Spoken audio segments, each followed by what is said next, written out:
Our sun will be conjuncting the fixed star Fomalhaut on February 22nd at 4 degrees and 12 minutes of Pisces. If you follow what some people refer to as date portals, such as the Lionsgate portal on 8/8, then this upcoming alignment to Fomalhaut will fall into that category, as it will happen on 2/22. These energies will begin to build around February 19th as the sun moves closer in orb to Fomalhaut.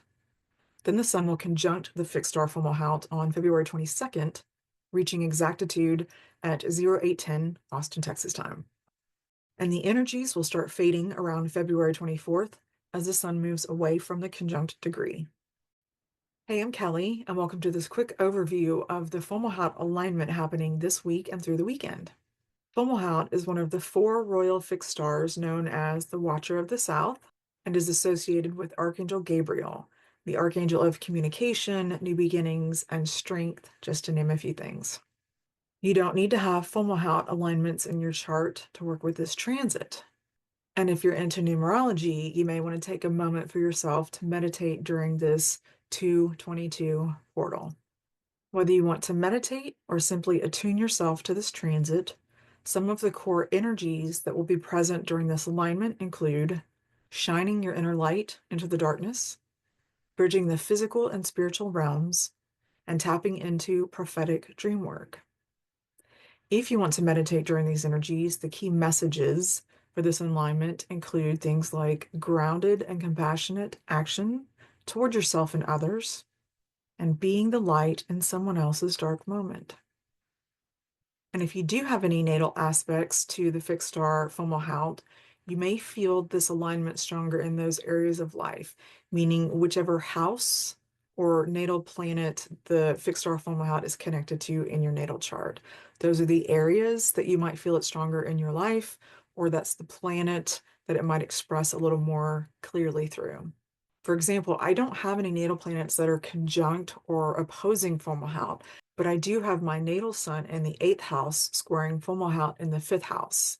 So for me, this seems to manifest as a kind of tug of war between whatever topic my mind, my sun, is fixated on in that 8th house, usually a rabbit hole or a deep dive into some subject that has my curiosity or interest peaked at the moment, versus applying a more steady approach to my creative self-expression. That's kind of an example of how that manifests for me.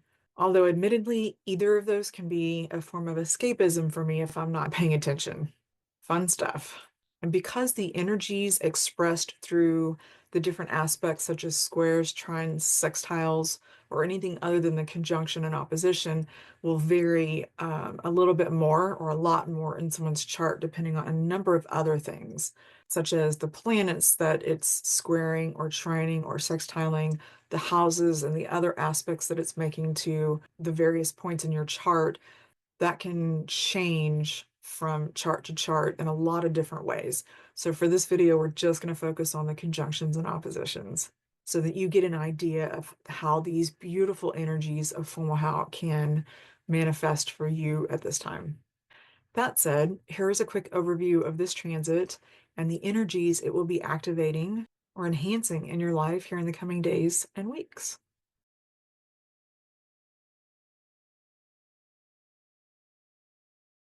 For those of you who do have any natal alignments to the fixed star Fomalhaut in your birth chart, some of the traits associated with these starseeds are highly spiritual, natural mystics, enhanced psychic and intuitive abilities, sensitive to subtle energies, able to access higher states of consciousness, may feel a strong connection to Archangel Gabriel, empathic healers and guides, profound ability to inspire others, and a natural talent in the arts, music, writing, and science.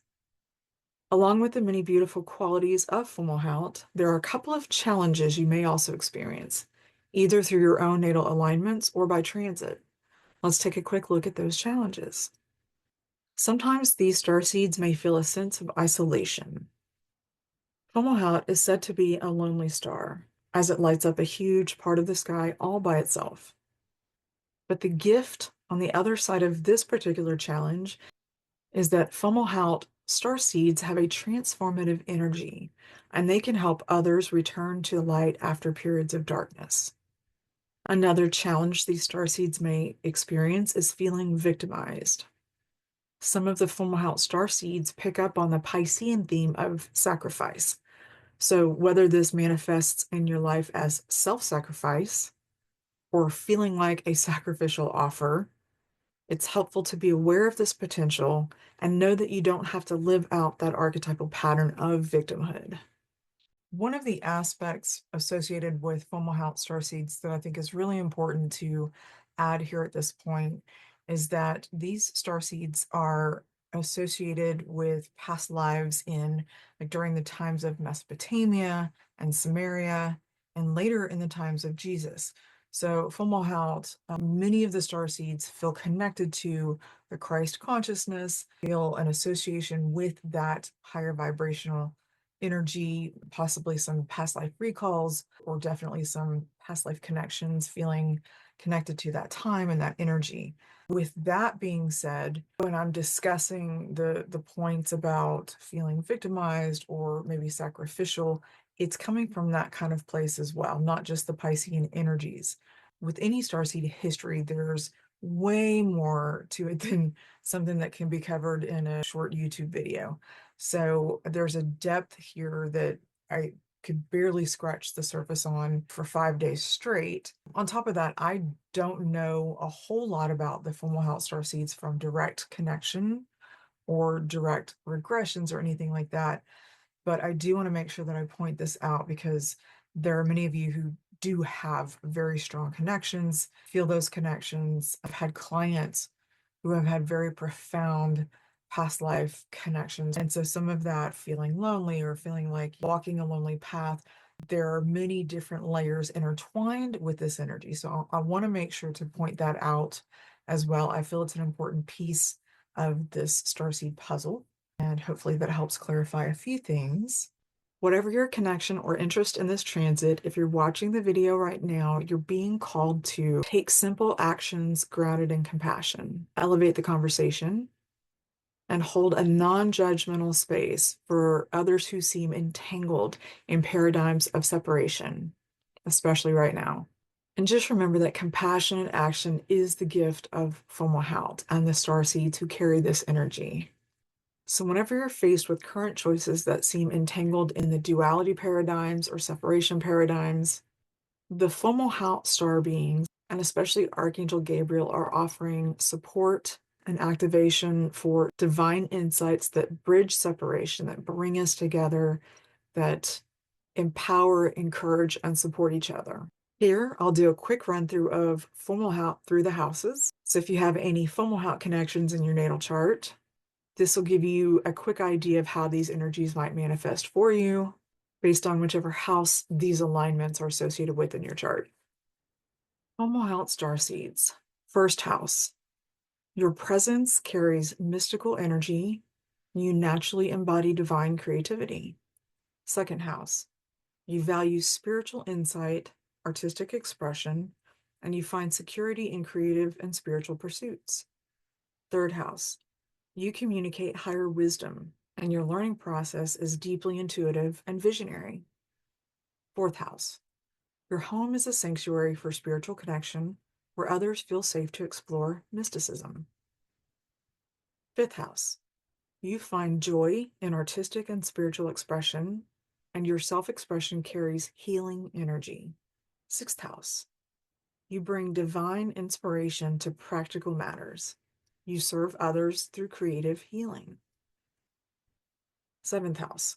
Your partnerships reflect spiritual connection, and you help others transcend limitations. Eighth house. You guide others through spiritual awakening, and your divine insights have transformative power. Ninth house. Your life philosophies include mystical wisdom, and you teach others to access higher consciousness. 10th house. Your public role often involves spiritual leadership, and you model divine creativity. 11th house. Your vision for humanity centers around spiritual awakening and inclusion.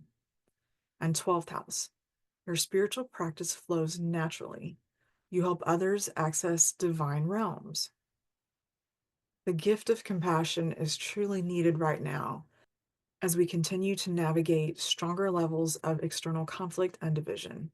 Some of you may even experience moments of feeling hopeless or hopelessness. Please know that's okay. And it doesn't make you any less spiritual to have very human experiences. When this happens, take a pause, unplug if you can to the best of your ability, unplug from the global chatter and the collective chaos, all the things that you can't control, and center yourself in compassion. Start with compassion towards yourself first. Life is always in flux. Individually and collectively, we experience the ebb and flow. It just comes and goes. One of the biggest takeaways I want you to get from this is to look for ways to unplug without isolating. That's a really important lesson, especially for the Fomalhaut Starseeds, is learning how to unplug and kind of disconnect from those things that you can't control, and to reset and recalibrate your own energy without isolating, without completely withdrawing. For example, if you find yourself feeling more triggered or annoyed by people, then pull away from the people. Maybe put your energy and focus on your pets or nature or just animals, things that have a naturally grounding and compassionate influence on your energy and your internal state. Or if you live in a more populated area, try surrounding yourself with soothing music or fun music, something that gets your energy going in a different direction. I like to reset sometimes with a funny movie, or I have a playlist on my YouTube for just funny videos that completely get me out of my head, or things that I can't help but laugh to, things that I just find absolutely hysterical no matter what kind of mood I'm in.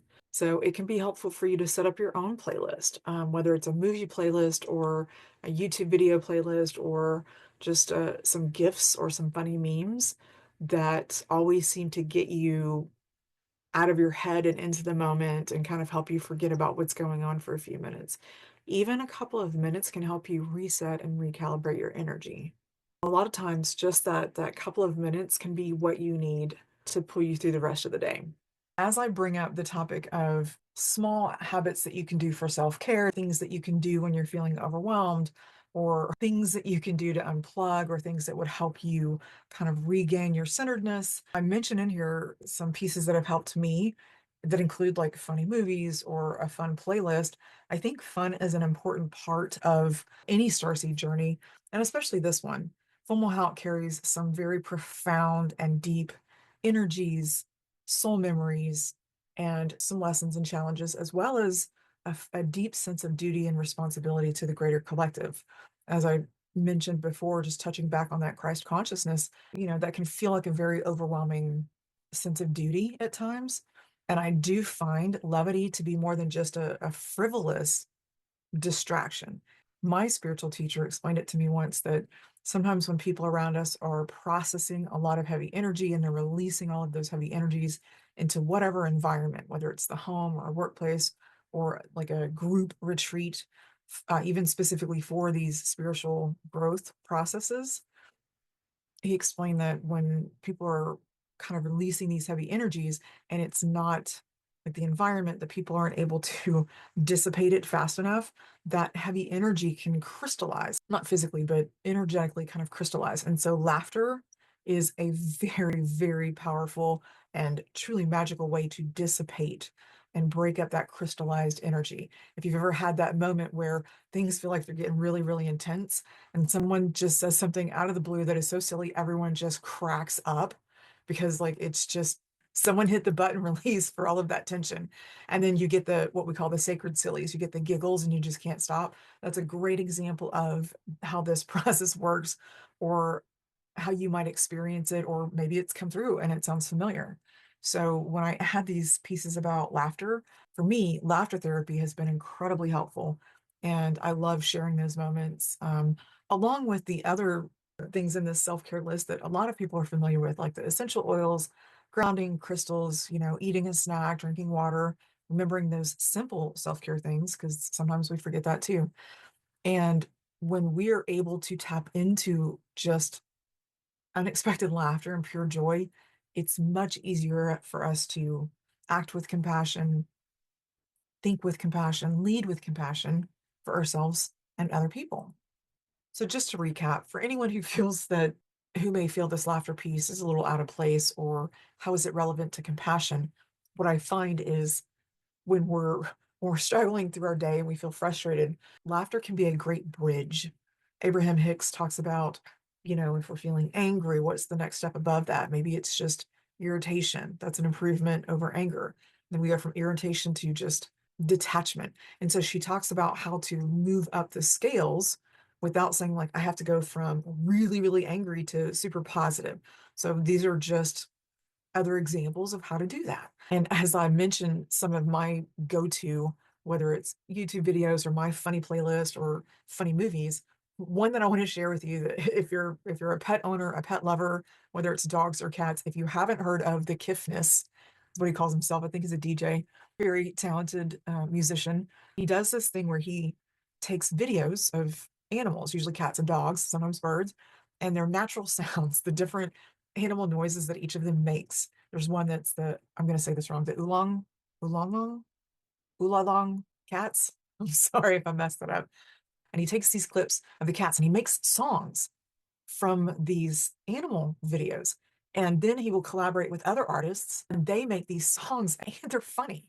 I will leave a few links in the description just because they are absolutely worth sharing. So if you don't already have a go-to playlist, I'm going to give you a few to open it up. But he has created such a loyal following that there are people all around the world who submit different types of music. So he does these keypads, he does these other things, some trumpets, but they submit violin, flute, drums, a variety of guitars where they add their piece. There's one that he has a symphonic mixture, and it's such a cool progression. It went from something that's entertaining and positive in the world, which is an incredibly high vibrational. All of this ties into, I feel, the Fomalhaut Starseed energy from start to finish. It has just pure good vibes. It's loving and supporting these fur babies that so many of us love and have. And it's progressed into this global collaboration. They live in different countries and they submit their individual piece. And he's put these together in perfect harmony, the global shared heart. And then you have this divinely inspired creative collaboration. It is one of the best examples I can think of to offer you a buffet of everything we're talking about in this video. So any practice that allows you to buffer your attention for a short period now and then can help you stay a little more resilient to all of the chaos around and other people's energies and agendas, and help you just stay in your own energy, stay in your own centeredness. It really can help. Okay, we've looked at the houses and we've gotten a couple of ideas for self-care and really taking care of your own energy. Obviously, this is not an extensive list by any means, and let me know in the comments if you have some other ideas for people who might struggle with these energies and incorporating some of these practices. But I hope this gives you an idea of how the Fomalhaut energies can manifest through your experience at this time, either through the natal chart activations or by transit. I hope you can see how this would empower your journey and how to recognize these energies or these qualities within yourself, or however else they may show up in your own journey. Let me know in the comments which of these energies you resonate the most with, or which of these aspects you have with your houses with Fomalhaut. I always love hearing about your personal journey and how these connections manifest for you. And thanks for sticking around. I appreciate you, and I'll see you in the next one. Bye for now.